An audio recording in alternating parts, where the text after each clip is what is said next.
Welcome back to my channel. Today we have serious things to discuss, you and I. But first up, yesterday I went out to Human Head Records. I took the whole day off, just had fun, got my old jalopy, drove around Bushwick, had a cigar or two, went to a metal bar where I ate an amazing buffalo chicken sandwich, and I bought some really cool records at Human Head, including this really cool Time Records compilation, Booker Little, Clifford Brown, a really great Brazilian record. My good friend Greg Kaz was in the store. Haven't seen him since before lockdown. He knows everything about Brazilian music, so he told me about Geraldo Vespar. So man, he was an important guitarist and arranger, so I bought it. Great record on the great Parlophone release, Luis Bunfa. And he had this Swingville early pressing, Prestige RVG. Coleman Hawkins is sort of forgotten. I urge you to go out and buy Coleman Hawkins records, because Coleman Hawkins is really timeless. You know, some guys you can listen to. If you're a jazz person, you listen to a lot of jazz music, but people sleep on Coleman Hawkins. And I will be reviewing these fantastic Record Store Day releases on Resonance. And I have listened to all of these already, and I am happy to vouch for their sonic quality. But two Bill Evans records, they might be more than one record a piece, both recorded in Buenos Aires, and the audience treats him like it's the Beatles. The audience is insane, but the fidelity is really great. But I can vouch for all of these. These all sound fantastic. And Roy Brooks on this record is off the chain. You're probably wondering, what do I mean by a MAA, a Music Agnostic Audiophile? I like to think, and that's my new term, the MAA, the Music Agnostic Audiophile. Excuse me while I have a sip of my Earl Grey tea. But I like to think that I'm a music agnostic audiophile. I believe if you really want to hear what your system has to offer, A to Z, Alpha to Omega, you will listen to all forms of music. You have seen my videos here if you're a regular follower of my chintzy little pedestrian channel of 13,000 subscribers, and I'm thankful for every one of you. You have seen my videos about showing you my record collection from 90s electronica, mostly purchased in the UK. You have seen my videos discussing all my Brazilian records, and I like many forms of music. If you came here to my apartment, and you're all welcome to come to my apartment whenever you come to New York City, come up, have a listen. I have records by Edie Gourmet and Jack Jones. Oh my God, that is so uncool. I have a lot of classical records.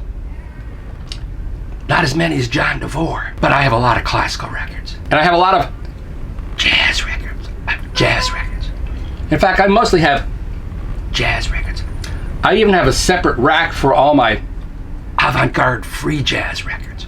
But I also have I have a bottom row where I have records by bands like Procol Harum and Free and Robin Trower. I own an ABBA record. I think ABBA are great, or they were great. I don't know why they're doing this ABBA avatars. I have a krautrock section. Big fan of krautrock. I'm a big fan of the Beatles. I have a lot of Beatles records. Been collecting those all my life. I have a row of CD box sets up there, mostly Charlie Parker and Miles Davis. The point I'm trying to make is, if you call yourself a music agnostic audiophile, then you're free to listen to all these different kinds of music. And all these different kinds of music, recorded in different environments, with different intents, recorded in different eras, will all bring something different to your system. Such as electronic music, modern. I was listening to a singer named Ary, A-R-Y, for my latest review. She had a new album out called For Evig. Beautiful record, great singer, really cool. She had one song called The Sky Was Forever, or Is Forever. What an amazing song. Anyway, all those sort of songs have incredibly low synth bass. Burial, Lost Kill, that's the only music that has that kind of low bass that I'm aware of. But the problem with electronic records, they're often kind of flat. If you listen to classical recordings like a really great Mercury Living Presence, or a Decca recording, or EMI Angel recording, even some Deutsche Grammophon recordings, nothing can get out of your system, bring out of your system what a well-recorded classical record can do. Because not only are they recorded in a large hall, sometimes it's up to 30 musicians. Some operas, like, I'm not a huge opera fan, but Ring of the Nibelung is frickin' awesome. You wouldn't have heavy metal music without Valkyrie. That's one of the most amazing pieces of music I've ever heard. The intro is like the stormtroopers coming in on clouds of doom. Classical music, with its many musicians, with its incredible varying dynamic levels, if your system can play all the dynamic levels in a really good classical record, that's a pretty good system. Jazz music, very intimate. 4 or 5 people. Jazz vocals, very, very intimate.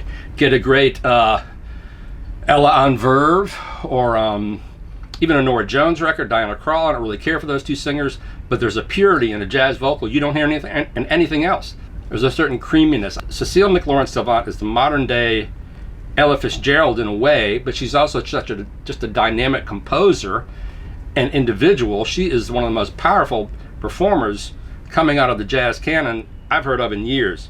She's really, really tremendous. So jazz vocalists the purity of like a Mel Torme, Frank Sinatra. Frank Sinatra is one of the greatest singers of all time.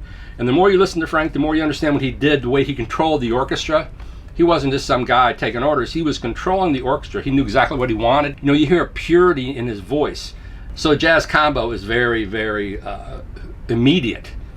That, you know, you're in the room with people that's well recorded. That produces one thing. Dub records, obviously. Now, there is something that can produce super low bass, and that's where the low bass in most modern electronic comes from, is through dub music. I'm also a fan of groups like Autechre and Plaid and Plone, all these groups on Warp. But my point is, or even like Heart from the 1970s, those records sound incredible. I don't know why, but they're flat, you know? Frequency-wise, they're powerful records. Those sound great. I could pull out all the different records here. I used to listen to Hi-Fi. But my point is, you know, Herb Reichert, a stereophile, he loves like old country music, old blues hollers. He loves that stuff. I like some of it. I love Buck Owens and the Bakersfield sound. A Tammy Wynette record from the 70s, man. The production on that is just amazing. There's so much music to hear. And even now, in the crazy days of the insane vinyl resurgence, you can get country records for not much of anything. Country records and classical records, people just don't care about them. I don't know why. But 70s records from Nashville, Chet Atkins records from the late 50s, early 60s on RCA, those are amazing sounding records. I don't really care for Chet Atkins music, but the recording quality is superb. So much modern music now, pop rock, is so compressed. You know, all the peaks are shaved off, so they're all the same peak, the loudness wars and all that crap. My point is, brothers and sisters, you should be listening to all kinds of music. Pull up a stroller and put on a little bit of Megadeth meets, I don't know, 5 Bombs to Blow Away Tool or something. I actually love Tool. I interviewed Danny Carey once for Modern Drummer in the Tool rehearsal space, which is in West Hollywood behind some really nondescript buildings. And there was a large Enochian angel wheel in there. They also have at shows. And that was really, really weird. He had a first edition Aleister Crowley. Tool are one of the great modern rock bands. I don't really care much for modern rock in general. I love Mastodon, great band. Don't let anybody tell you there's not great music being made now, because there is. It's just harder to find because there's just so much of everything else. There's so much dreck. For Billie Eilish, you have 30 Pretenders. And I really like Billie Eilish. Music Agnostic Audiophile. Feel free to use that wherever you'd like. MAA. Get your MAA today, kids. Maybe I'll get a t-shirt. That'll be really cool. Music Agnostic Audiophile. Cheers.